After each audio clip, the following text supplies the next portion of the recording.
Hey, what's up everybody? My name is Ryan. I'm here to give you a fast as tutorial aimed to give you information as quickly as possible. If you like this idea, please like and subscribe and wait around for some pro tips at the end. Oh, and if you want, come join us on Twitch, Rowdy Ryan Time, with a link below.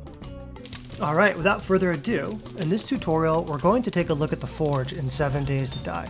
What is a forge? How do you build one? How does it work? And how do you use it like a pro in the late game?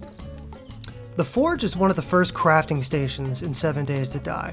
It's used to melt down metals and minerals that you throw in it, which in turn can be used to craft important items like metal bars, bullet tips and casings, iron arrow tips, and even glass.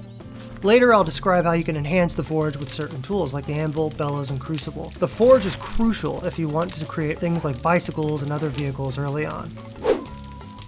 To craft a forge, first you're going to need the recipe. So open your crafting window, search for the forge, and you can see that it's locked. Clicking the lock icon shows you that there are two ways to get the forge recipe.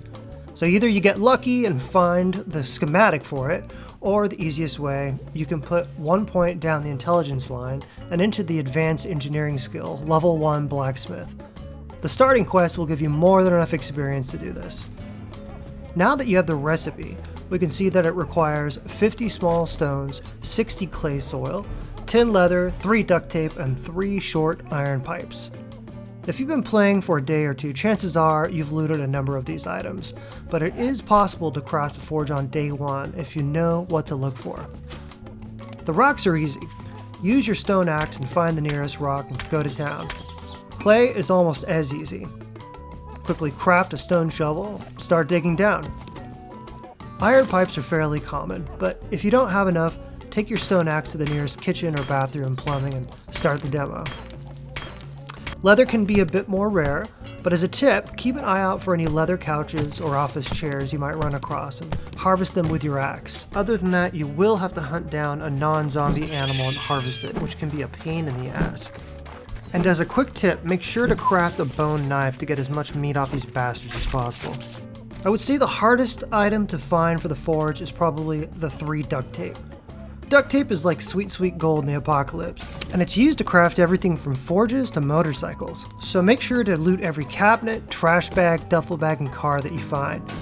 Now if you're desperate and you are lucky enough to find a cooking pot, you can actually craft your own duct tape. So to make duct tape, you need glue and cloth. So to make glue, you put the cooking pot into the tools section of the cooking fire. You make some glue out of the bones and murky water. And then you use said glue with cloth to make that sweet, sweet duct tape. Alright, Jeebus, we finally have our forge. Now what the hell do you do with it? So you'll notice on the left a list of recipes that the forge can make. On the right, 3 slots for fuel. Below that, 2 slots to smelt or melt your metals. And the output below that. Later I'll talk about what the tools do for us. Now the forge is pretty unique to 7 Days to Die. Before we can craft anything, we actually have to melt something in the forge itself. First, you're going to need some fuel. Now you can put almost anything flammable in here, from chairs to feathers, but wood is usually the way to go. Click turn on and boom, we got some fire. Now you can melt 6 different kinds of metals and minerals into the forge: iron, brass, lead, sand, stone, and clay. Let's put a stack of iron and clay into the forge. As you can see, over time they are slowly melted and deposited. There are only 2 slots, so you can swap them out with other metals at any time. Once you have enough melted into the forge, you can start crafting your recipes. Everything from bullet casings made out of brass, bullet tips made out of lead, and forged iron bars, which are used for many awesome things like mini bikes and iron spike traps. Iron tip arrows are perfect for the early game when you want to conserve ammo. Throughout the game, you're going to find some tools that make the forge even more powerful. Let's quickly go over these. The first 2, the Advanced Bellows and the Anvil, must be found or bought from a trader unless you're lucky enough to find the schematics to craft them. There are no points you can spend to unlock these recipes. The Advanced Bellows will increase the speed in which your metal melts. The Anvil will increase the speed it takes to craft items in the forge.